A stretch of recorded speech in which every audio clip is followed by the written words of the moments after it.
Prime Minister Khan, the US military is finally withdrawing from Afghanistan after 20 years. Are you happy about that? Happy in one way, because there was never going to be any military solution in Afghanistan. Anxious that they are leaving. Without a political settlement, there's a possibility of civil war. What would a political settlement look like in your mind? A political settlement in Afghanistan would mean a sort of a coalition government, a government from the Taliban side and the other side. There is no other solution.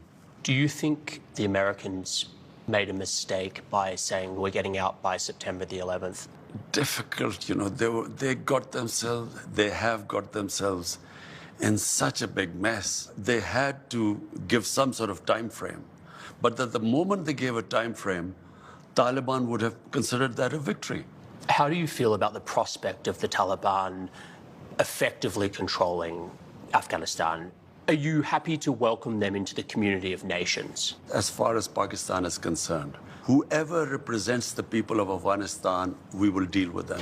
But what if they're not democratically elected? Does it not concern you on some level that this group of people is accumulating power right next door to you? Look, I'm not a spokesman for Taliban. For me to say, you know, what they are doing or what they shouldn't be doing is pointless. In case Taliban go for an all-out victory, there is going to be incredible amount of bloodshed. And let me tell you, the country that is going to suffer the most after Afghanistan is going to be Pakistan. We already have 3 million Afghan refugees here. And this could lead another exodus. So that is our biggest concern. The Americans, before they leave, there must be a settlement. Let's talk about the relationship with the United States. The American CIA director, Bill Burns, made an unannounced visit here to Islamabad. Why? Ever since 9/11, there's constantly been touch between our intelligence agencies. Did you meet with him? No, I didn't. Did anyone from your administration? Yes, our head of ISI. The Americans want to have their spies here and special forces based here in Pakistan to keep an eye on what's happening across the border. Will you allow the American government to have CIA here in Pakistan to conduct cross-border counter-terrorism missions against Al-Qaeda, ISIS, or the Taliban? Absolutely not. There's no way we're going to Seriously? allow any bases, any sort of action from Pakistani territory into Afghanistan. Absolutely not. Pakistan suffered 70,000 casualties, more than any other country, by joining the American war. We cannot afford any more military actions from our territory. We will be partners in peace, not in conflict. The American military right now is discussing doing airstrikes potentially to support the Afghan forces against the Taliban. Would you allow the American Air Force to use your airspace for those airstrikes? We are not going to be part of any conflict anymore. But you haven't decided yet whether you'll let them use your airspace? This hasn't been discussed at all, so... What's your feeling about that? I don't know. We'll discuss this. You know, why would the Americans be using bombing Afghanistan after it hasn't worked for 20 years? Why will it work again? Have you spoken to Joe Biden since he took office? No, I haven't. Is there a reason for that? Whenever he has time, he can speak to me. But at the moment, clearly, he has other priorities. What would you say to him if you had a meeting with him? The U.S. has a big responsibility. Most powerful nation in the world. This is almost 1.4 billion people living in the subcontinent. We are held hostage. One dispute in Kashmir, a disputed territory, according to the United Nations Security Council resolutions, there should have been a plebiscite for the people of Kashmir to decide about their own future. That has never taken place. It's festering. It can easily, if the Americans have the resolve, the will, this can be sorted out. Intelligence analysts say that Pakistan has the fastest growing nuclear arsenal anywhere in the world. I don't know where they've come up with this, Pakistan's nuclear arsenal is simply as a deterrent to protect ourselves. But you're growing it, not shrinking it. I'm not sure whether we are growing it or not because, Really? as far as I know, our nuclear, the only one purpose, it's not an offensive thing. Any country which has a neighbor 7 times the size as Pakistan has would be worried. Is your goal vis-a-vis India and Pakistan nuclear disarmament? I'm completely against nuclear arms. I always have been.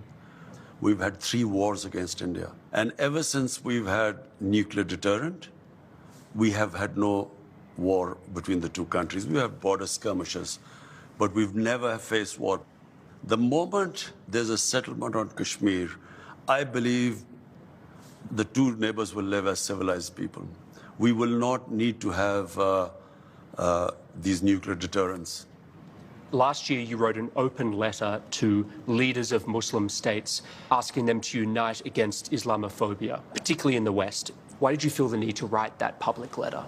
The problem is there's this big communication gap between the Islamic world and the Western societies.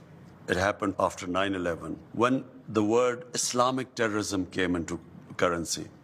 The moment you say Islamic terrorism, the man in the street in the West thinks that there's something in Islam which leads to terrorism, or Islam causes radicalism. After 9/11, any time some terrorist act went on where a Muslim was involved, the entire 1.3 billion Muslims started becoming targets. Just across your border in Western China, the Chinese government has imprisoned more than 1 million Uyghur Muslims in re-education camps. The Chinese government has tortured Muslims, forcibly sterilized them, and they've destroyed mosques in Xinjiang and also punished Muslims for fasting, praying, even giving Muslim names to their children. Prime Minister, why are you so outspoken about Islamophobia in Europe and the United States, but totally silent about the genocide of Muslims in Western China? What our conversations have been with the Chinese, this is not the case, according to them. The evidence is just overwhelming. Whatever issues we have with the Chinese, we speak to them behind closed doors. China has been one of the greatest friends to us in our most difficult times. When we were really struggling, our economy was struggling, China came to our rescue. So we respect the way they are, and whatever issues we have, we speak behind closed doors. How come this is such a big issue in the Western world? Why are the people of Kashmir ignored? It is much more relevant. Compared to what might be going in the Uyghurs, 100,000 Kashmiris have been killed. There are 800,000 Indian troops which have literally, it's an open prison in Kashmir. 9 million Kashmiris are put there. Why is that not an issue? So I think it's hypocrisy. They've been a huge partner to you, China, but on some level, doesn't it make you feel sick to have to be quiet because of all this money they're putting into Pakistan? I look around the world, what's happening in Palestine, Libya, Somalia, Syria, Afghanistan. Am I going to start talking about everything? I concentrate on what is happening on my border, in my country. This is on your border. Which is part of, no, that is part of Pakistan. 100,000 Kashmiris are dying. That concerns me more because half of Kashmir is in Pakistan. This is a grotesquely large human rights atrocity. First of all, I'm not sure about that because our conversations with the Chinese, this is not the picture that comes from that side. So just to put a fine point on this, you are not in any way concerned about the Muslim Uyghurs in Xinjiang? Our discussions with Chinese will always be behind closed doors. You were asked about the epidemic of sexual violence and rape in Pakistan, and you acknowledged the seriousness of the problem, and you talked about Pakistan's strict laws. You were also quoted as saying that the practice of women wearing veils, quote, is to stop temptation. Not every man has willpower, you said. On increasing vulgarity, it will have consequences.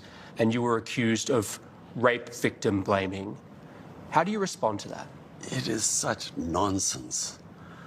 I never said veils. This was never said. I said the concept of parda. Concept of parda is avoid temptation in the society. We don't have discos here. We don't have nightclubs. So it is a completely different society, way of life here. So if you raise temptation in the society to the point, and all these young guys have nowhere to go, it has consequences in the society. Do you think that what women wear has any effect? That's part of this temptation? If a woman is wearing very few clothes, it will have an impact on the men, unless they're robots. I mean, it's common sense. Yes, but is it really going to provoke acts of sexual violence? It depends which society you live in. If in a society people haven't seen that sort of thing, it will have an impact on them. If you grow up in a society like you, maybe it won't on you. This cultural imperialism, whatever is in our culture, must be acceptable to everyone else. It's not. But forgive me, like, when you were a cricket star, you know, you were seen as a playboy, you know, there were photos of you with your shirts off in your bedroom. Like, it's Jonathan, a bit rich for you to be criticizing this. This is not about me. It's about but you're the messenger. Jonathan, listen, it's about my society. My priority is how my society behaves, what reactions are caused in my society. So when I see sex crime going through the roof, we sit down, we discuss how we're going to tackle this. It is having an impact in my society. We have to do something about it. Thank you so much, Prime Minister. Okay. Really appreciate your time. Jonathan, you did go a bit long about that.